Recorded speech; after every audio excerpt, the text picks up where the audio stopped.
कछुए को तो देखा होगा आपने। कछुआ, जब कछुआ चलता है ना तो कछुए की 5 चीजें बाहर होती हैं। और जब कछुआ को देख कोई उसे लगता है कि कोई खतरा है, कोई टेंशन वाली बात है, तुरंत वो 5 चीजें अंदर सिकोड़ लेता है। हाँ या ना? सिकोड़ लेता है। कभी देखा आपने? ये क्या है? जब तक आप देखो कि सब ठीक है, ठीक है, अभी आपका मन भटक रहा है, ठीक है, पर अब देख लो कि समय हो रहा है, समय पूरा बीत चुका है, थोड़ा बचा है, तो अब थोड़ा सा ना मन को समेटना शुरू करो। कछुआ जैसे 5 चीजें अंदर कर लेता है, आपको भी 5 चीजें अंदर करनी है। 5 चीजें कौन कौन सी? इस संसार में सबसे ज्यादा झंझट 5 चीजों की है। टेंशन 5 चीजों से, समस्याएं 5 चीजों से हैं। ये 5 कंट्रोल हो गई। क्या बात है, क्या कहना फिर? कौन कौन सी? 5 शब्द, स्पर्श, रूप, रस, गंध। अनुवाद सुनिए। 5 कौन कौन सी? कान पहला शब्द, कानों पर कंट्रोल। 3 का तो हमने बताया ही था विस्तार से, आज उसमें 2 चीजें और जुड़ेंगी। शब्द पर कंट्रोल। अब व्यर्थ की बातें ना सुन के भगवान की कथा सुनने लग जाइए। शब्द। स्पर्श, दूसरा स्पर्श। स्पर्श मीन्स त्वचा, चमड़ी। हमारा मन बार बार ना किसी को छूने का मन करता है। संसार में जैसे मन भोगों में जाना मीन्स यही है। स्त्री पुरुष को, पुरुष स्त्री की ओर आकर्षित होती है भोगों के लिए, बस वही है। अब मन भोगों में भाग रहा है, इसका मतलब मन बाहर देख रहा है। अब मन वहां से हट जाना चाहिए। समय से हट गया तो समझ लो कि आप सही रास्ते पर हैं। बुढ़ापा आ गया फिर भी मन नहीं हटा, आप रॉन्ग जा रहे हैं, गलत जा रहे हैं। शब्द, स्पर्श, रूप, आंख। रूप पर कंट्रोल। अब ज्यादा ना देखा करो, भगवान के चरणों को देखो, भगवान की सुंदरता देखो, जगत की नहीं। तीसरा शब्द, स्पर्श, रूप, रस। चौथा 40 साल के हो गए हो, 50 साल के हो गए हो, खाने पे कंट्रोल करो, अपनी जिह्वा पर कंट्रोल। 40 साल के बाद आदमी को सूर्य अस्त के बाद नहीं खाना चाहिए। शाम हो गई ना, सूर्य ढल गया ना, 5 बज गए ना, 5:30, 6 बज गए ना, 6 बजे के बाद भोजन नहीं करना चाहिए। 4 बजे खा लो शाम को, सूर्य अस्त होने के पहले खा लो 4:45 बजे। सूर्य अस्त के बाद मत खाओ। सूर्य अस्त होने के बाद जो आपकी जठराग्नि है वह मंद हो जाती है। 40 साल के बाद शरीर जवाब देने लगता है साहब। 30 साल का आदमी और 40 साल के आदमी में अंतर होता है कि नहीं, आप बताइए। 30 साल की लड़की और 40 साल की स्त्री में अंतर होता है कि नहीं? बोलो हाँ या ना। बॉडी हमारी जवाब देती है ना। 50 में तो और देने लगती है, 60 में और, 70 में तो, और 80 तक तो फिर आप समझ रहे हैं सब चीजों को। शरीर सबका साथ देता है, उसकी भी एक समय सीमा है। यदि आपने खाने पीने में कंट्रोल रखा तो बुढ़ापे तक आपका 80-90 तक शरीर साथ देगा, ये मेरी गारंटी है।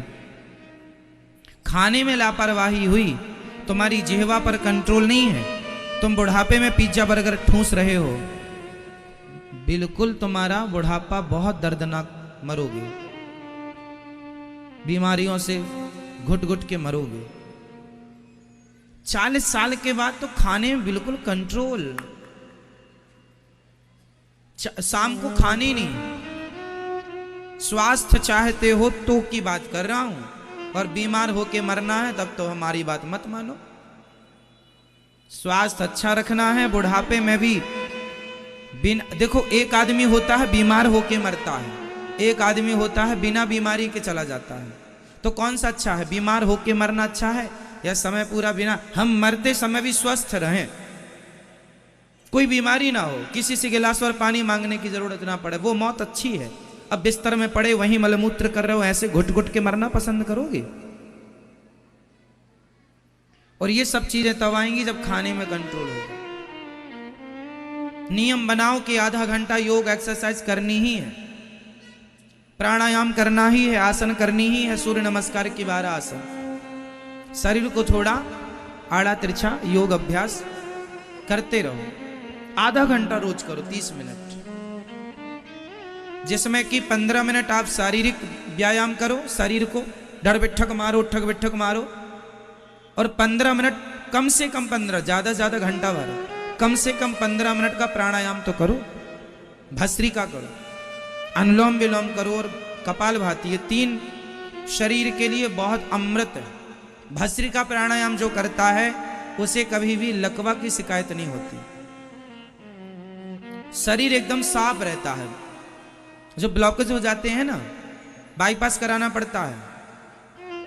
देखो प्रेशर से जब हम हवा लेते हैं और छोड़ते हैं तो शरीर में जितना भी ब्लॉक होता है हवा के प्रेशर से खुल जाता है और शरीर के प्रत्येक अंग में प्रॉपर ऑक्सीजन पहुंचती है, जिससे आप स्वस्थ रहते हैं। मैया सो गई मेरी माँ, रात को खाने का मना कर रहे हैं इसलिए सो रही नहीं। महाराज हम नहीं छोड़ पाएंगे, हम तो 9-10 बजे तक खूब ठूंसते हैं 15-20 रोटी।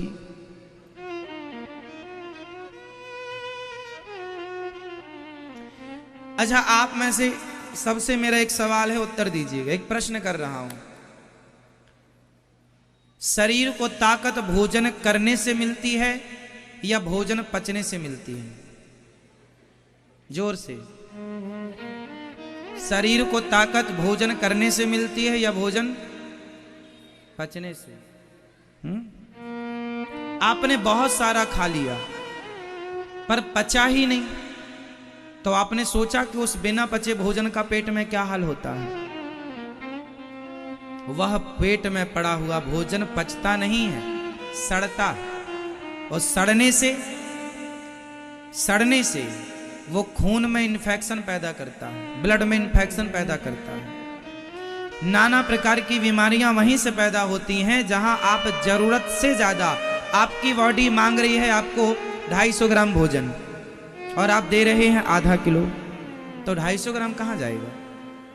वो आपको क्या करेगा? वो आपकी बॉडी के अंगों को डैमेज करना स्टार्ट करेगा।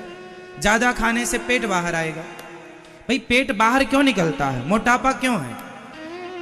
मोटापा जब आप पैदा भए थे तब तो मोटे नहीं थे आप, जवानी में आप मोटे नहीं थे। शायद लाख में कोई एक बच्चा जवानी में भी मोटा हो, ज्यादा खाता हो, चलता खेलता ना हो।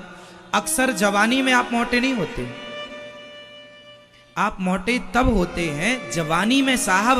12-15, मैं खुद, मुझे याद है कि मैं जब छोटा था मैं स्वयं 18-20 रोटी खा जाता था दिन भर में।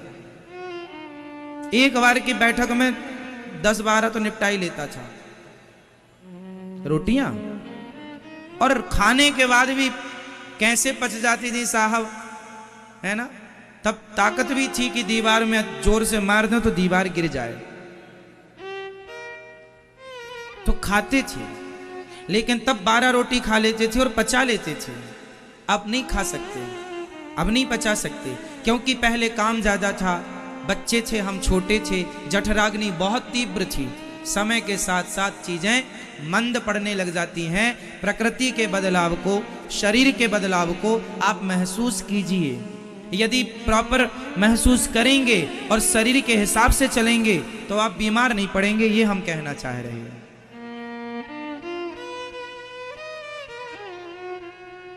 ठीक है, आप उतना ही खाओ जितनी आवश्यकता। और खाने में क्या खाना चाहिए? अच्छा बताओ, रोटी ज्यादा खाना चाहिए कि चावल? दाल ज्यादा खाना चाहिए कि सब्जी? या सलाद ज्यादा खाना चाहिए? क्या ज्यादा खाना चाहिए? कच्चा। पहले चिड़िया कच्चा खाती है कि पका? बंदर कच्चा खाता है कि पका? कच्चा खाता है, इसलिए इंसानों के सिवा आज तक किसी का हॉस्पिटल नहीं है। अब तो कुत्तों के